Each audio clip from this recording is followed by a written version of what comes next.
Okay, our share for today, I guess, needs no introduction. If you're a member of the BCBP, I'm sure you know this guy. But if you don't, his website is fatherherb.com. I would like to call up on stage Father Herb. Schneider. Welcome. Good morning.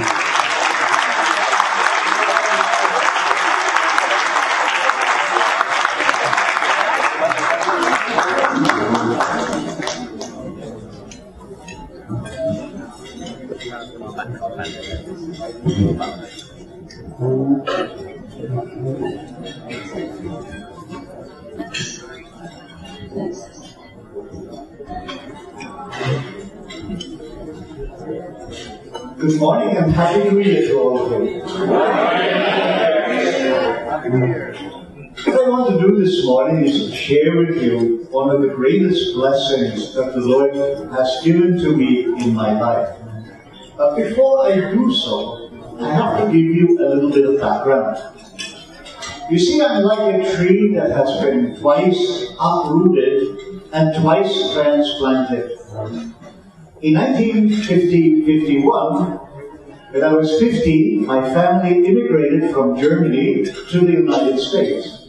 And up to that time, I expressed myself in German. I ate German food.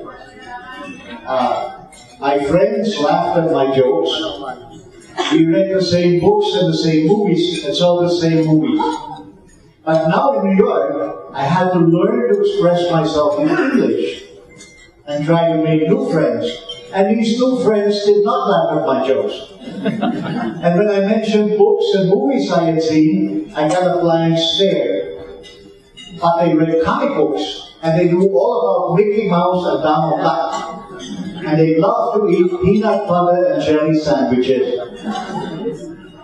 What I realized after a while was that I was in a new culture with new ways of expressing, new ways of relating, new ways of talking. And I realized that if I wanted to belong, I had to learn to behave that way, to relate that way, and to speak in the same way. And my first attempts of finding a home in American culture were at times funny, at times embarrassing, and at times painful. And then it happened again. The young tree that had been uprooted from German soil and transplanted into American soil was uprooted again, and this time transplanted into Filipino soil. Just 4 years after I ended the Jesuits in New York, they sent me to the Philippines. And after 2 weeks in Manila, I went on to Cebu to study philosophy at Birchman's College in Lahore.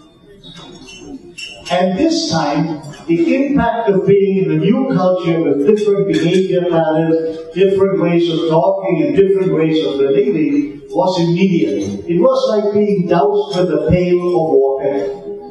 Way back in 1961, in Cebu, when people saw you on the street, they would shout out to you, "Hey Joe!" And it would make a V sign for victory. Because after World War II, American soldiers were known as Victory Joe. Kids would laugh at your big nose. And they would giggle behind your back at your funny face. And if you went to the beach and you got sunburned, and you came back with a red face, people would point out that red face to one another and whisper, "Lasingero." You were pressured to eat balut to prove your love for the Philippines. It had been difficult for me to make an adjustment from German food to get to like some American food. But it was a much bigger challenge to get to like some Filipino food. And remember in those early days, I could hardly endure the smell of tuyo frying in the kitchen. And I couldn't understand how anyone would want to eat something as revolting as bagoong. And why would you want to ruin perfectly good pancit by pouring on it the juice of rotten fish that's called patis? And there was a problem much deeper than just food and drink. I realized that I would never be able to be Filipino, to be a Filipino. In the United States, if you just adjust the way you dress a little bit and perhaps become more fluent in English, you can disappear in the crowd. Because the people in the United States come from every country in Asia, in Europe, in the Americas, and so that everybody looks like an American. But that's not true here in the Philippines. I can learn Tagalog and become really fluent. I can adopt Filipino behavior patterns and like Filipino food. I can even become a Filipino citizen. And still, the color of my hair and skin, the shape of my nose and eyes will proclaim loud and clear, ayuhan lang siya. He's only a foreigner. And when we came from Germany to the United States, the change actually was not that abrupt. Because my grandmother lived in New York, I had uncles and aunts, and they gave us the support and the space we needed to make the transition from a German way of life to the way of life of the United States. But when I came to the Philippines, I left behind mother and father, sister and brother-in-law, uncles and aunts, and even my American Jesuit family. And when I arrived here, I had no family, had no roots, and hardly any sense of belonging. But Jesus changed all that for me. In the Gospel of Mark, we read that a rich young man left Jesus because he couldn't give up his many possessions. And then Jesus thought how difficult it is for a rich man to enter the kingdom of heaven. And then Peter spoke up, and Peter said to the Lord, Lord, what about us? We have given up everything to follow you.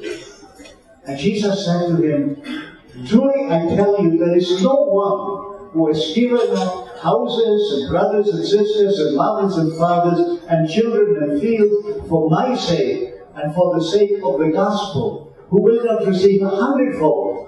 Brothers and sisters, mothers, children, houses and fields, in this world with persecution, and in the age to come, eternal life. Now Jesus has literally fulfilled that promise for me. So much so that now when I return to the Philippines from abroad, I say I am going home.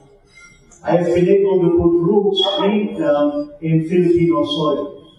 I have a huge family in the Philippines now. Lots of mothers and fathers, brothers and sisters, children and homes.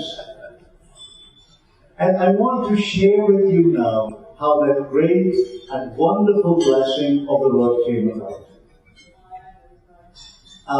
The Jesuits sent me to graduate studies in Innsbruck, Austria. And while there, I became involved in charismatic renewal. In 1974, after studies, I returned to Manila, and a year later, in 1975, the Lord called into existence ang ligayan ng Panginoon community.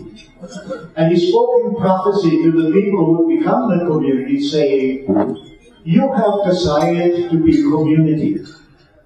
I will reveal my face to you. That is, I will manifest my presence in your midst in the love and service you have for one another. And over the past 41 years, we have learned to be brothers and sisters of one another and friends in the Lord. But for me, that blessing goes even further. Because now I have family in the Philippines. I truly belong. I have friends. And the shape of my nose no longer matters. Because I'm a member of Jesus' new family, ang ligayan ng Panginoon. But that's not all, it gets better. In 1980, my Filipino family increased tremendously. The Brotherhood of Christian Businessmen and Professionals was born. And the Lord has given me the grace and the tremendous privilege of helping and assisting the Brotherhood to develop over the last 36 years. And what's even more important for me than giving retreats or a training weekend or saying mass or attending a breakfast like this are the special times of brothers and sisters being together. And those times are for me already, as it were, a foretaste of the joys of heaven because of our common dedication to the Lord and our love and appreciation for one another.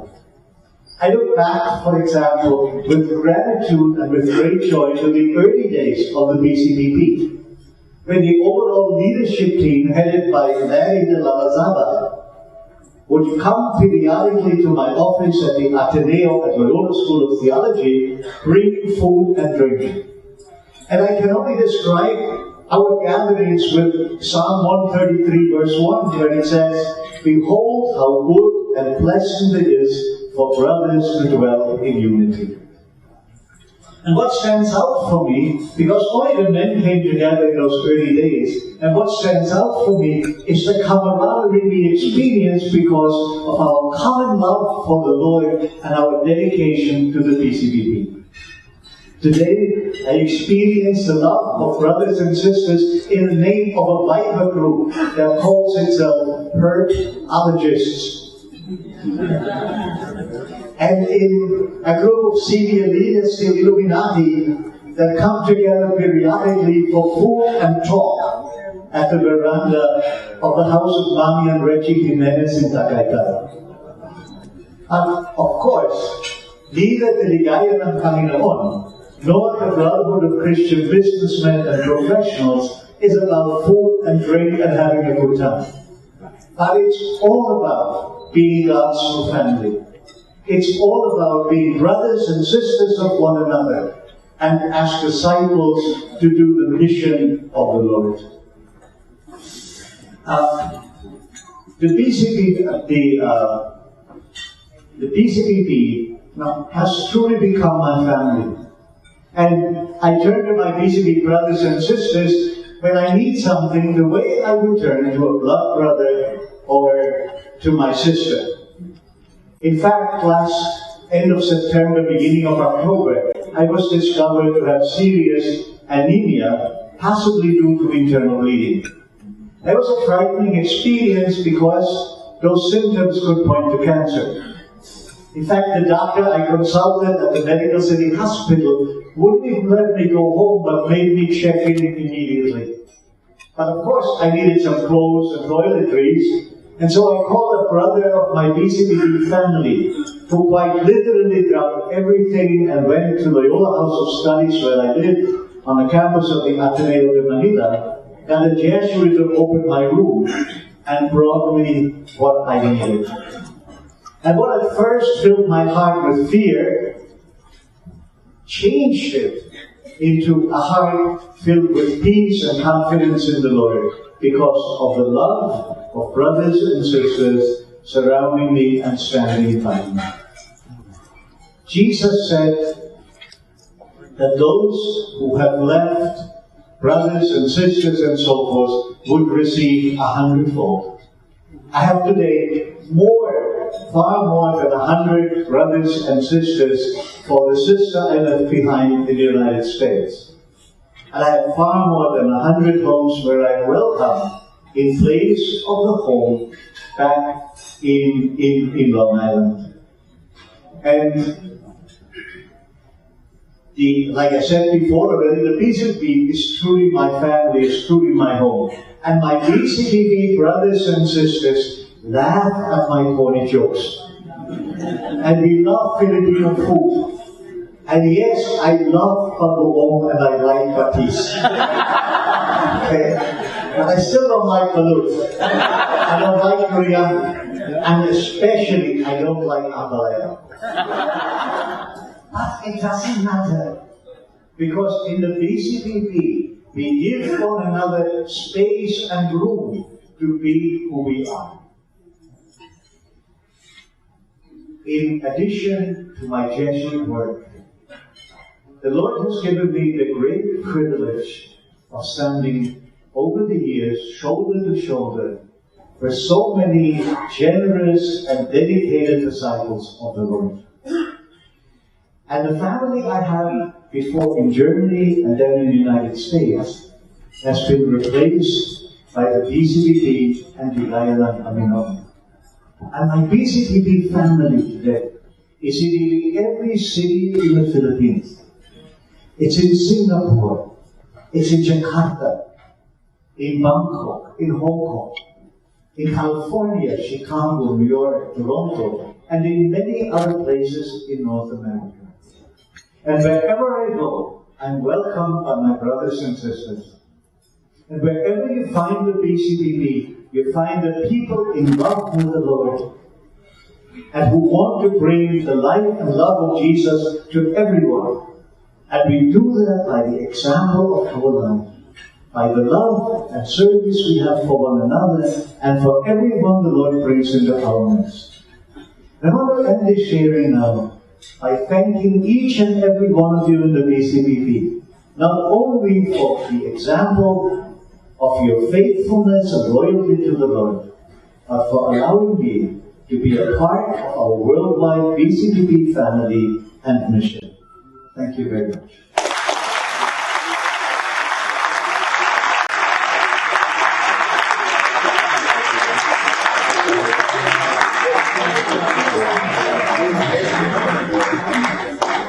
Thank